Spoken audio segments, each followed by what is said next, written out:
আজকে আমরা লক্ষ্য করছি সিটি কর্পোরেশন, বিশ্ববিদ্যালয়, বিভিন্ন সচিবালয় সৎ, দক্ষ, যোগ্য, দেশপ্রেমিক নেতৃবৃন্দকে সরিয়ে দিয়ে দলীয় সরকার প্রতিষ্ঠার জন্য ষড়যন্ত্র করা হচ্ছে।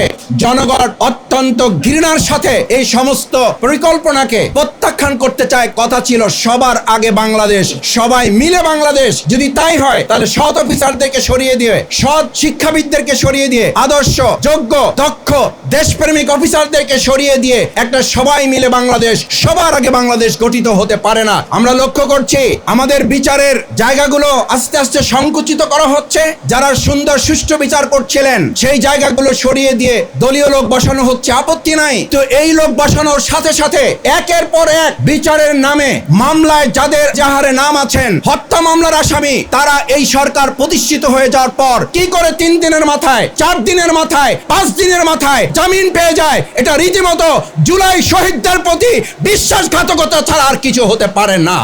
কেউ কেউ আমাদেরকে বলেন মাসুদ ভাই চকলেটের যেমন দোকান খোলে, ফুচকার যেমন দোকান খোলে, বিগত দিনের ফ্যাসিস্ট আওয়ামী লোকেরা বর্তমান একটা সরকার প্রতিষ্ঠিত হওয়ার পর এরকম কিছু কিছু খুচরা দোকানও খোলা শুরু হয়েছে। আমরা একটা কথা স্পষ্ট বলতে চাই, যদি বর্তমান সরকার জুলাই শহীদদের প্রতি সম্মান থাকে, জুলাই আগস্টের চেতনাকে তারা লালন করেন, জুলাই চেতনাকে তারা ধারণ করে দেশ পরিচালনা করেন, তাহলে অবশ্যই এসব বিষয়ে সরকারকে জিরো টলারেন্স ভূমিকা পালন করতে হবে। একদিকে আমরা দেখি বর্তমান সরকারে যারা নিয়োজিত হয়েছেন তাদেরকে ফ্যাসিস্ট আমলের লোকেরা ফুল দিয়ে বরণ করছেন, সরকারেরই অংশ। আইজিপি নিজে বলছেন নিষিদ্ধ ঘোষিত সংগঠন, চলার কোনো সুযোগ নাই। আমরা এই সাংঘর্ষিক অবস্থা দেখতে চাই না। আমরা দেখতে চাই জুলাই আগস্টের চেতনায় লালিত আমাদের 71-এর যুদ্ধের মাধ্যমে সাম্য, মানবিকতা, সামাজিক সুবিচার এর ভিত্তিতে আমাদের বাংলাদেশ পরিচালিত হবে এবং নাগরিকগণ শান্তিতে বসবাস করবে। তাহলেই 2009 সালের 25 এবং 26শে ফেব্রুয়ারি নির্মম হত্যাকাণ্ড ঘটেছে। যদি পরিস্থিতি সামাল দেওয়া না যায়, আমরা যদি সততা, দক্ষতা, যোগ্যতা, দেশপ্রেমের ভিত্তিতে দেশ পরিচালনা করতে না পারি, আবার কোন এক কুচক্রী মহল আমাদের এই সমস্ত সৎ, দক্ষ, যোগ্য, দেশপ্রেমিক অফিসারদেরকে বিপদে ফেলার ষড়যন্ত্রের নেপথ্য নায়ক হিসাবে ভূমিকা পালন করবেন। এরকম পরিস্থিতি বাংলাদেশের মানুষ আর দেখতে চায় না। 2009 সালের পিলখানায় বিডিআর হত্যাকাণ্ডের শহীদ 57 জন মেধাবী, চৌকস, সৎ, দক্ষ, যোগ্য, দেশপ্রেমিক সেনা অফিসারদের শহীদ এবং সাধারণ নাগরিক সহ প্রায় 74 জন মানুষকে যে হত্যা করা হয়েছে তার বিচারের দাবি এবং শহীদ পরিবারের জন্য দোয়া অনুষ্ঠানের সম্মানিত সভাপতি জনাব আব্দুস সবুর ফকির, প্রধান অতিথি হিসাবে সেক্রেটারি জেনারেল জনাব অধ্যাপক মিয়া গোলাম পরোয়ার, সাবেক এমপি আমাদের মাঝে উপস্থিত হবেন। ইতিমধ্যে আমাদের মাঝে উপস্থিত হয়েছেন বাংলাদেশ জামাত ইসলামীর নবনির্বাচিত সংগ্রামী সহকারী সেক্রেটারি জেনারেল, জাতীয় সংসদের মাননীয় নবনির্বাচিত সংসদ সদস্য, আমাদের একান্ত শ্রদ্ধাভাজন অবিভক্ত ঢাকা মহানগরীর সাবেক আমির জননেতা জনাব মাওলানা রফিকুল ইসলাম খান, মহানগরীর নেতৃবৃন্দ, সুধীমণ্ডলী, উপস্থিত সম্মানিত সাংবাদিক বৃন্দ। শুরুতেই আমরা 2009 সালের 25 এবং 26শে ফেব্রুয়ারি যারা অন্যায়ভাবে, নির্মমভাবে তাদেরকে হত্যা করা হয়েছে এবং সাধারণ মানুষ যাদেরকে হত্যার শিকার হতে হয়েছে তাদের জন্য আমরা দোয়া করি। আল্লাহ তাআলা তাদেরকে দেশের জন্য, ইসলামের জন্য, দেশের মানুষের অধিকার আদায়ের জন্য তারা যে লড়াই সংগ্রাম করেছেন, সেনাবাহিনীর যে গুরুত্বপূর্ণ দায়িত্বে তারা নিজেদেরকে নিয়োজিত রেখেছিলেন, সেই হিসাবে আল্লাহ তাআলা তাদেরকে শাহাদাতের মর্যাদা দান করুন। তাদের পরিবারের সদস্যবৃন্দ যে নির্মমতার সাক্ষী হয়েছেন এবং এখনো পর্যন্ত আমরা সেই সমস্ত পরিবারগুলোর সাথে যোগাযোগ করলে জানতে পারি পরিবারের কোনো সদস্য এখনো মানসিক ভারসাম্যহীন অবস্থায় জীবনযাপন করছেন। এমন অনেকে কেউ আছেন যারা হাসপাতালে এখনো চিকিৎসা গ্রহণ করছেন মানসিকভাবে নিজেদেরকে সুস্থ রাখার জন্য। এমন অনেকে আছেন যারা এই দেশের প্রতি তাদের আস্থা এবং বিশ্বাস, ভালোবাসা হারিয়ে বিদেশে অবস্থান করার সিদ্ধান্ত নিয়েছেন। এত নির্মমতা, এত নিষ্ঠুরতা, আমাদের দেশ স্বাধীনকালে এত অফিসারকে হত্যা করা হয় নাই, যা হত্যাকাণ্ডের শিকার হতে হয়েছে 2009 সালের 25 এবং 26শে ফেব্রুয়ারি। কেন হয়েছে, কারা করেছে? আমরা লক্ষ্য করেছি বিগত 4.5 বছর আমি জেলখানায় থাকার সুযোগ পেয়েছি, আমাদের সম্মানিত নেতৃবৃন্দ জেলখানায় থাকার সুযোগ হয়েছে। আমরা সেখানে দেখেছি বিডিআর ভাইদেরকে গ্রেপ্তার করে রাখা হয়েছে, তাদের বিচার চলমান আছে, নিশ্চয়ই বিচার চলবে। যারা অপরাধ করেছে, অপরাধ আইডেন্টিফাই করে চিহ্নিত করে তাদের বিচার করা হোক।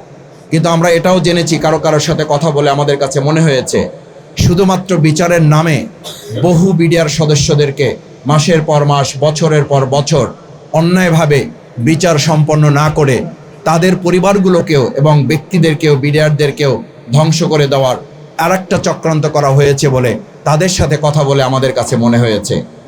আমরা মনে করি 2009 সালের এক ঢিলে কয়েকটি পাখি মারা হয়েছে।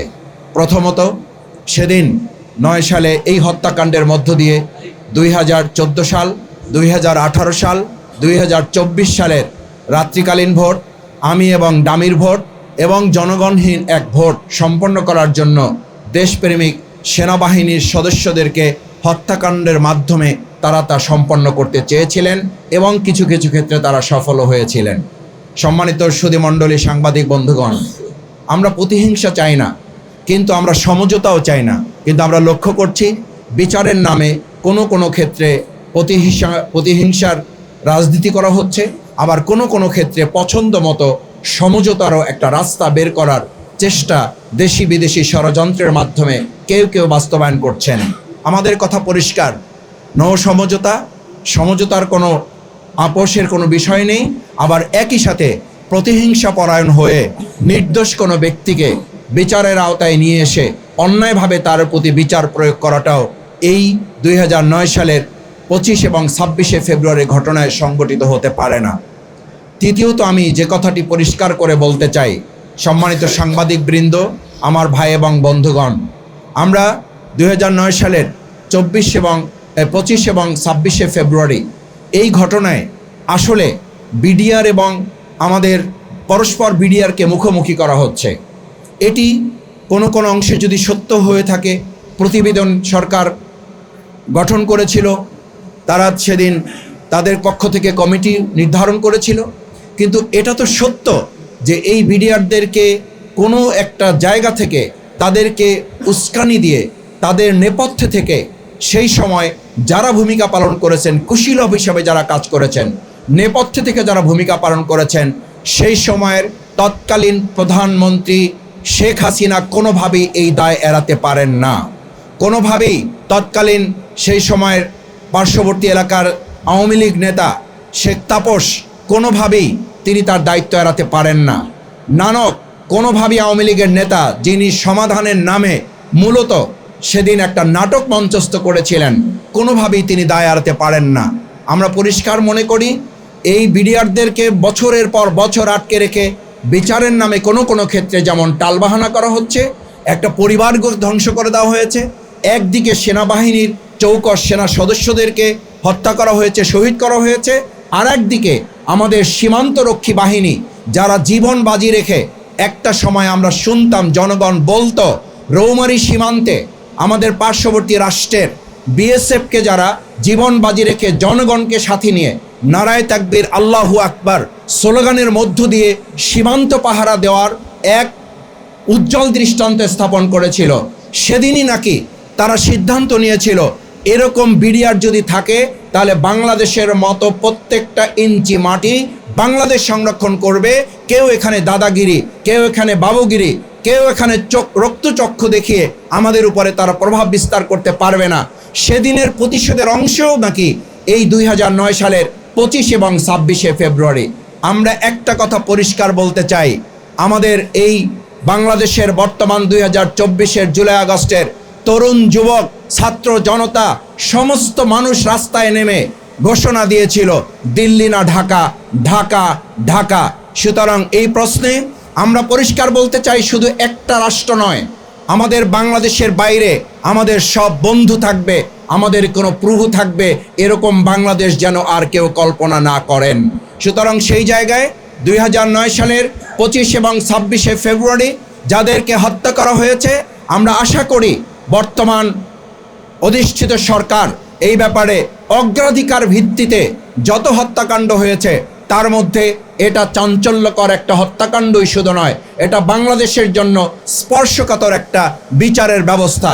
সুতরাং বর্তমান প্রধানমন্ত্রীর কথা যদি সত্য হয়ে থাকে এবং তিনি যা বলেছেন তা যদি দেশপ্রেমের জায়গা থেকে বলে থাকেন, তিনি তার শপথের জায়গা থেকে বলে থাকেন, আইনের শাসন তিনি কায়েম করবেন, যে ৩-৪টি মূল কথা তিনি বলেছেন তার প্রথম পয়েন্ট ছিল আইনের শাসন তিনি কায়েম করবেন। আমাদের বক্তব্য পরিষ্কার, আমরা দেখতে চাই এই ২০০৯ সালের ২৫ এবং ২৬শে ফেব্রুয়ারি যে নির্মম এবং নৃশংস মর্মান্তিক হত্যাকাণ্ড সংঘটিত হয়েছে, কম সময়ের ব্যবধানে এই সমস্ত সেনা অফিসারদের পরিবারকে আশ্বস্ত করতে হবে, বিচার নিশ্চিত করতে হবে, বিচারহীনতার সংস্কৃতি থেকে আমাদের বাংলাদেশকে বের করে নিয়ে আসাই হবে আইনের শাসন কায়েমের প্রথম ধাপ। আমরা আশা করব সেই ধাপ বাস্তবায়নে বর্তমান সরকারি দল তাদের এবং বর্তমান প্রধানমন্ত্রী তিনি যে প্রত্যয় ব্যক্ত করেছেন সেটি তিনি বাস্তবায়ন করবেন। সবশেষ আমি সম্মানিত সুধীমণ্ডলী ভাই এবং বন্ধুগণকে বলতে চাই, আমরা সেদিন লক্ষ্য করেছি মেধাবী, যোগ্য, সৎ, চৌকস নেতৃবৃন্দকে দেখে দেখে তাদেরকে হত্যা করার মধ্য দিয়ে বাংলাদেশকে একটা মেরুদণ্ডহীন বাংলাদেশে পরিণত করার ষড়যন্ত্র করা হয়েছিল। আজকে আমরা লক্ষ্য করছি সিটি কর্পোরেশন, বিশ্ববিদ্যালয়, বিভিন্ন সচিবালয় সৎ, দক্ষ, যোগ্য, দেশপ্রেমিক নেতৃবৃন্দকে সরিয়ে দিয়ে একটা দলীয় সরকার প্রতিষ্ঠার জন্য ষড়যন্ত্র করা হচ্ছে। জনগণ অত্যন্ত ঘৃণার সাথে এই সমস্ত পরিকল্পনাকে প্রত্যাখ্যান করতে চায়, কারণ আমাদের সকলের কথা ছিল সবার আগে বাংলাদেশ, সবাই মিলে বাংলাদেশ।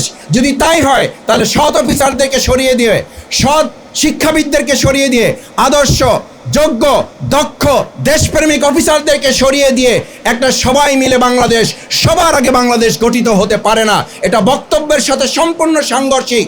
আমি আরেকটা কথা বলে শেষ করতে চাই, আমরা লক্ষ্য করছি আমাদের বিচারের জায়গাগুলো আস্তে আস্তে সংকুচিত করা হচ্ছে।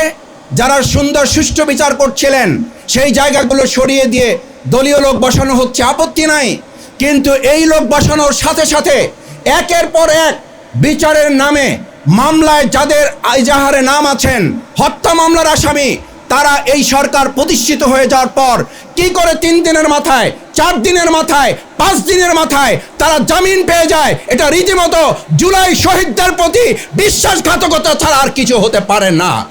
এবং আমরা এটাও লক্ষ্য করছি, কেউ কেউ আমাদেরকে বলেন মাসুদ ভাই চকলেটের যেমন দোকান খোলে, ফুচকার যেমন দোকান খোলে, আমাদের বিগত দিনের ফ্যাসিস্ট আওয়ামী লোকেরা বর্তমান একটা সরকার প্রতিষ্ঠিত হওয়ার পর এরকম কিছু কিছু খুচরা দোকানও খোলা শুরু হয়েছে।